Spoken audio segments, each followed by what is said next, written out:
నమస్తే.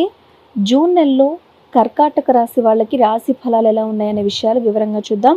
అయితే జూన్ 2025లో వాళ్ళకి ఆరోగ్యం, కెరియర్, ఆర్థిక పరిస్థితి, కుటుంబం, అలాగే విద్య, ఇవి అన్ని విషయాల గురించి ఎలా ఉండబోతుంది అనే విషయాలు మనం ఇప్పుడు వివరంగా తెలుసుకునే ప్రయత్నం చేద్దాం. ముందుగా ఆరోగ్యం చూస్తే, ఆరోగ్యపరంగా కర్కాటక రాశి వాళ్ళకి మిక్స్డ్ రిజల్ట్స్ అనేవి కనిపిస్తున్నాయి.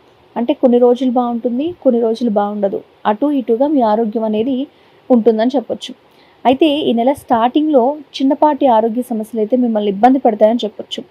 ఏంటి ఆరోగ్య సమస్యలు అంటే, మీరు అలసిపోతూ ఉంటారు, మీకు ప్రెషర్స్ ఎక్కువగా ఉంటాయి, దానివల్ల మీరు నిద్రపోలేరు. ఇలాంటి సిచ్యువేషన్స్ మీకు ఎదురవుతాయి. కాబట్టి మీరు అజాగ్రత్తగా ఉండొద్దు. మీ ఆరోగ్యం మీ లైఫ్ అనే విషయాన్ని గుర్తుపెట్టుకొని ఆరోగ్య విషయంలో చాలా జాగ్రత్తగా ఉండండి. ఇంకా జూన్ మధ్యలో నుంచి చూస్తే మీ ఆరోగ్యం అనేది మెల్లగా బాగుపడుతూ ఉంటుంది, మెరుగవుతుంది. అదేవిధంగా మీరు ఫిజికల్ స్ట్రెయిన్ అవుతుంటారు, సరైన ఫుడ్ తీసుకోరు. కాబట్టి మీ హెల్త్ గురించి ఎక్కువ కష్టపడడం వల్ల మీరు ఆహారం అవసరం అవుతుంది. కాబట్టి చక్కగా టైంకి ఫుడ్ తీసుకోండి. అంతేకాకుండా మీరు ప్రశాంతంగా ఉండడానికి ధ్యానం చేయండి, లేకపోతే యోగా చేయండి. ఏదో ఒకటి మీ మనసు ప్రశాంతంగా ఉండే పనులు చేయడం మీకు ముఖ్యం. ఇక కెరియర్, ఉద్యోగం ఎలా ఉంటాయి అంటే, ఈ నెలలో మీకు కెరియర్ అనేది కొంచెం సవాలా విసురుతుందని చెప్పాలి. ఎందుకంటే అన్ని ఆబ్స్ట్రకల్స్ కనిపిస్తున్నాయి కొంచెం. సో మీ వర్క్ ప్లేస్లో ఏదైనా సిచ్యువేషన్స్ మీకు ప్రాబ్లమాటిక్గా అనిపిస్తే, లేకపోతే ఏదైనా ఆబ్స్ట్రకిల్స్ వస్తే వాటిని మీరు ఖచ్చితంగా ఎదుర్కోవాలి. కొంచెం స్ట్రాంగ్గా నిలబడాలి. అంతేకాదు, ఒకవేళ మీరు బాగా కష్టపడ్డారనుకోండి, స్ట్రాంగ్గా నిలబడటమే కాకుండా కష్టపడితే మీకు మంచి గుర్తింపు వస్తుంది. ఇవాళ కాకపోయినా తర్వాతైనా, బట్ మీరు ఇక్కడ స్ట్రాంగ్గా నిలబడడం చాలా ముఖ్యం. ఒకవేళ మీకు రిజల్ట్ నెగిటివ్గా వస్తుంది కాబట్టి మీరు కొంచెం డల్ అయ్యే అవకాశాలు ఉంటాయి, కొంచెం నిరాశకు గురవుతారు. కాబట్టి ఓపికగా ఉండండి, మీ పనిని కొంచెం కాన్స్టెంట్గా చేసుకుంటూ ఉండండి, ఏది పట్టించుకోకుండా. ఇక జూన్ మధ్యలో నుంచి మీకు ఈ సిచ్యువేషన్స్ నుంచి బయటపడతారు, కొంచెం పాజిటివ్గా మీకు అనిపిస్తుంది. ఒకవేళ వ్యాపారం చేస్తూ ఉంటే కొంచెం పెట్టుబడులు పెట్టడంలో జాగ్రత్తగా ఉండండి. రిస్క్ అనేది ఈ నెలలో మీకు మంచిది కాదని చెప్పొచ్చు.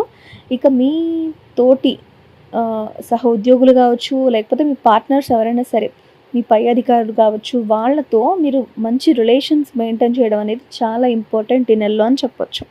బిజినెస్ అయినా లేకపోతే జాబ్ చేసే వాళ్ళైనా సరే, మీ పార్ట్నర్స్, పైన ఎంప్లాయీస్, లేదా మీ పై అధికారులు ఎవరైనా అయితే మీ తోటి ఎంప్లాయీస్తో మంచి రిలేషన్స్ అనేవి ఈ నెలలో మీరు మెయింటైన్ చేయాలి.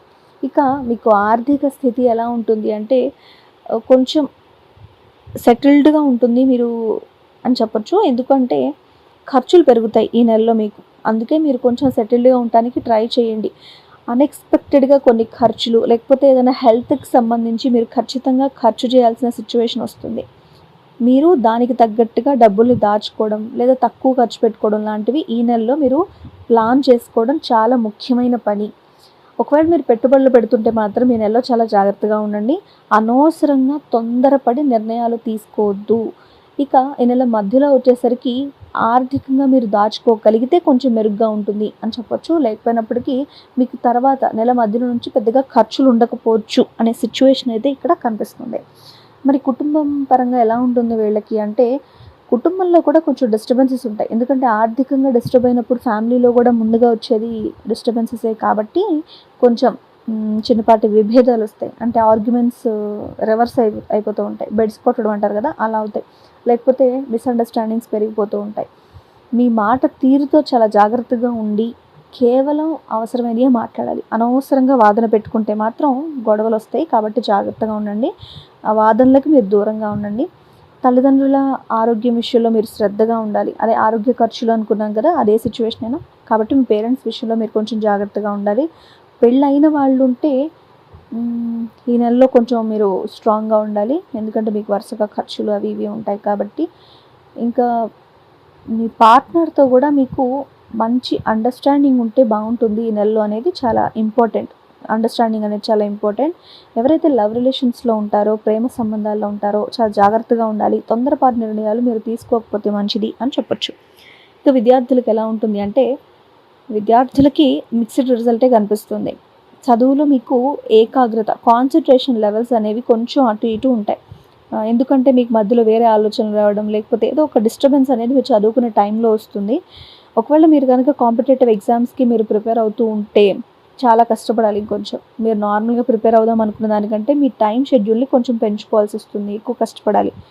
మీరు కనుక మంచిగా కష్టపడి చాలా స్ట్రాంగ్గా కృషి చేస్తే గనక, ఎందుకంటే పట్టుదల అనేది మనకు మంచి రిజల్ట్స్ తెచ్చిపెడుతుంది కాబట్టి మీరు అలా పట్టుదలతో ఉంటే మీకు కూడా మంచి రిజల్ట్స్ వచ్చే అవకాశాలు ఉన్నాయి. ఒకవేళ మీరు కనుక ఉన్నత విద్య అబ్రాడ్ స్టడీస్ చదవాలి అని అనుకుంటే, లేదా వేరే ఎక్కడైనా చదువుకోవాలి అనుకుంటే ఏమైనా ఆబ్స్టకిల్స్ మీకు వచ్చే అవకాశం ఉంటుంది. వాటిని మీరు ఓవర్కమ్ చేయాలి. ఈ టైంలో మీ ఫ్రెండ్స్ లేకపోతే మీరు ఇంకేమన్నా వేరే వైపు వెళ్ళాలి అనుకుంటే మీ కొలీగ్స్ ఎవరైనా సరే ఉంటే వాళ్ళ హెల్ప్ అనేది మీకు సపోర్ట్గా ఉంటుంది అని చెప్పొచ్చు. ఇంకా కొన్ని విషయాలు మనం గమనిద్దాం. మీ గ్రహస్థానాలను బట్టి ఎలా ఉంటుందంటే, గురువు మీ 11 ఇంట్లో ఉన్నారు కాబట్టి మీకు ఆర్థికంగా స్థిరత్వం అనేది కనిపిస్తుంది.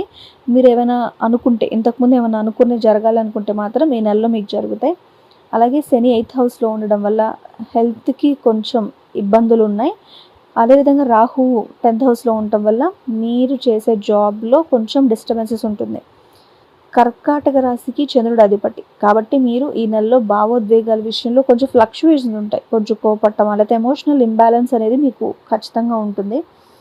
తొందరపడి ఈ నెలలో మీరు ఏ నిర్ణయం తీసుకోకుండా ఉంటే మంచిది అని చెప్పొచ్చు. సో మీ మనసు ప్రశాంతంగా ఉండాలి అంటే ప్రతి సోమవారం మీరు శివుడికి అభిషేకం చేయండి, నీటితో అభిషేకం చేయండి దగ్గరలో ఉన్న శివాలయంకి వెళ్ళి. ఇదే మీకు మంచి పరిహారం.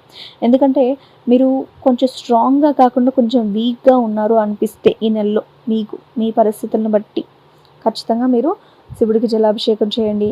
ఓం నమ శివాయ అనే మంత్రాన్ని మీరు పఠించండి, మీకు మంచి ఫలితాలు వస్తాయి. అంతేకాకుండా పేదలకి అన్నదానం చేస్తే గనక మీకు మంచి జరుగుతుందని చెప్పొచ్చు. ఇవి మీ పరిహారాలు. కాబట్టి ఈ నెలలో మీకు ఎలా ఉంటుందనే విషయాలు మీరు తెలుసుకున్నారు కదా. దీన్ని బట్టి మీరు జాగ్రత్తగా ఉండాలి అన్నది మా ఉద్దేశం. అంతేకాని ఇది జరగాలి అనేది అయితే లేదు. మీకు మంచి కూడా జరగచ్చు. ఒకవేళ ఈ నెలలో మధ్యలో అయినా సరే మీకు కొంచెం బాధగా లేకపోతే ఇబ్బందిగా అనిపిస్తే మీకు తగ్గట్టు మీరు సోమవారం శివునికి అభిషేకం లేకపోతే అన్నదానం లాంటివి చేసి మంచి రిజల్ట్స్ మీరు పొందొచ్చు. వీడియో నచ్చితే లైక్ చేయండి, షేర్ చేయండి, అలాగే మా ఛానల్ని సబ్స్క్రైబ్ చేసుకోండి.